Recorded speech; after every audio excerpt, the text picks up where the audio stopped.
Joe Biden and Kamala Harris may seem buddy-buddy now, but that apparently was not always the case.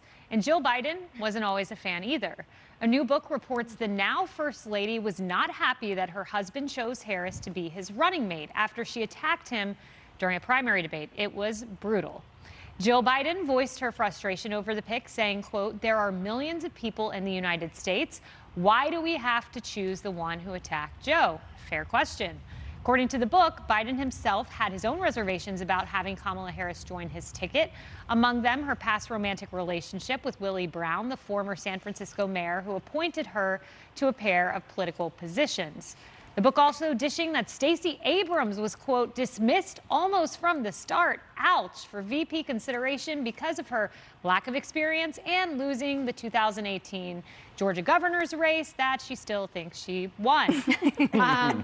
But all of that aside, the most interesting part of the book, I thought, had to do with President Joe Biden. Let's flash back before we get to it. This was Jen Psaki telling us that Obama, Biden, they're buddy-buddy.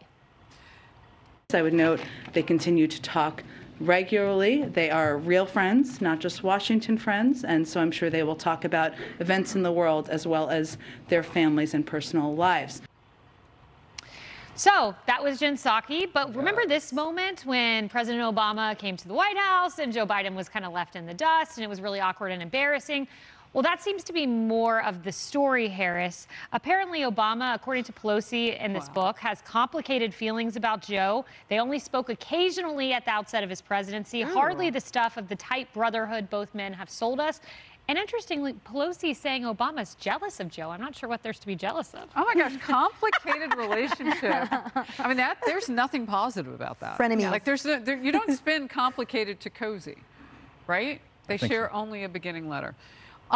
You know, a lot has gone on in the last couple of weeks. That event, the president had that gridiron dinner. There's been a lot of COVID-ness going on, and we just got this as you were speaking. It's off topic, but it is about the vice president.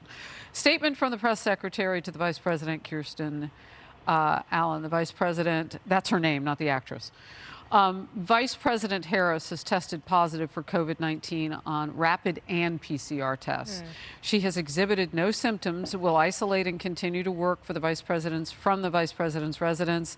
She has not been in close contact to the president or first lady due to their respective recent travel schedules. She will follow CDC guidelines, so on and so forth, and return to the White House when she tests negative. But there have been several events, and there was something that was as great possibility as a scroll from all those people, including Nancy Pelosi, Speaker of the House, who a few days ago tested positive after that smoochie on the cheek with the president. Kamala Harris at some of those events, and obviously they were close in there. I just point that out because it just happened. Back to your initial question, I'll be brief. If there is something positive to report between this president and this vice president, don't you think they'd be doing it? Yes. That's my line.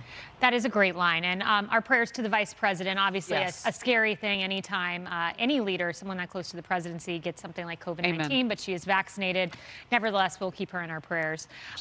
Joe, coming back, though, to President Biden, apparently this Obama-Biden relationship, President Biden said, again, according to the book and according to an advisor, "I am confident that Barack is not happy with the coverage of this administration because it's more transformative than his administration." What is going on here? I'm sorry, but that's not the way things are reported. It's transforming for the worse, right? And we talked about it again. Inflation, crime, education, border, foreign affairs, nothing going in any right direction. And Joe Biden now is at 33% approval in the latest Quinnipiac poll.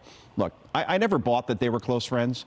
Barack Obama took Joe Biden on board because Barack Obama was a community organizer and he was in the Senate for 6 minutes. So he needed somebody who had foreign policy experience, and Joe Biden was seen as the best candidate for that. So it was a need, not because there were any sort of... What were the options? Well, Tim Kaine was the other one. Yeah, who eventually was Hillary Clinton's choice.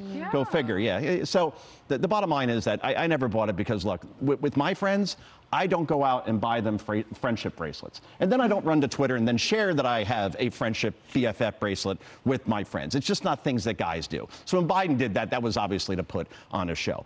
Now, if you want to replace Kamala Harris, as the number 2, who are your options exactly? Because now you have to pick another black woman. If you don't do that and you eliminate this historic candidate, then black voters who already left Joe Biden by the tune of something like 20 points already since Election Day, they're going to flee completely. And so then your choices are Stacey Abrams, who's probably going to lose in Georgia again if you look at polling right now, or Susan Rice, where you're probably better off with Donna Rice than Susan Rice. Can I just say something about that real quickly, though? Yeah. Black voters are not leaving because Kamala Harris is failing. Correct. And that there might not be another black woman to put in that position. Right, they hate inflation like everyone else. They're leaving for a different color. It is green.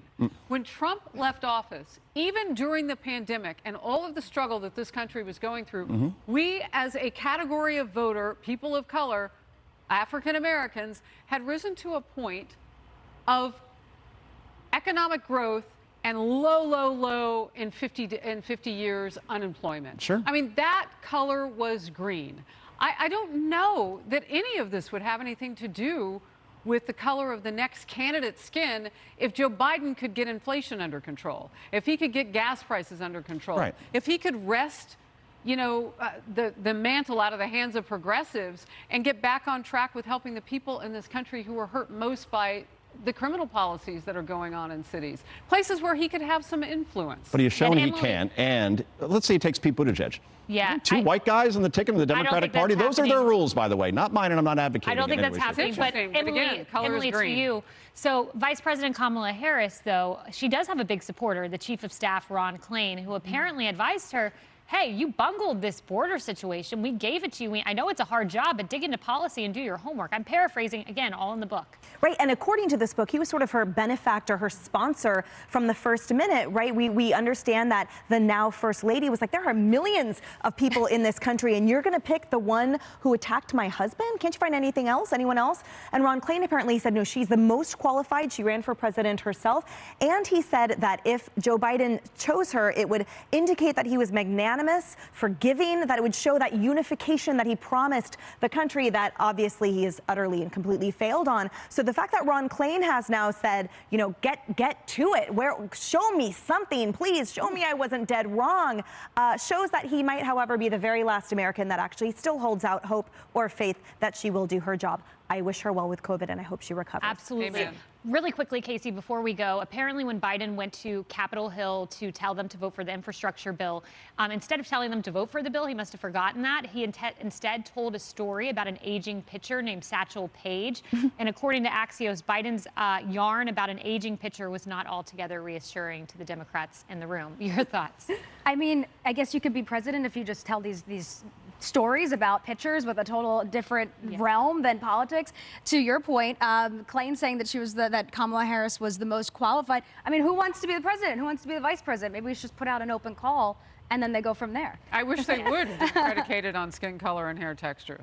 Very good point. Got it. The book, This Will Not Pass, Trump, Biden, and the Battle for America's Future, Alex Burns and Jonathan Martin. Check it out. Hi, everyone. I'm Brian Kilmeade. I want you to do me a favor. I want you to click to subscribe to the Fox News YouTube page. This is the only way that I know for sure that you're not going to miss any great commentary, any great news bites, any great interviews coming your way on Fox. You can get it all here on YouTube. So subscribe right now.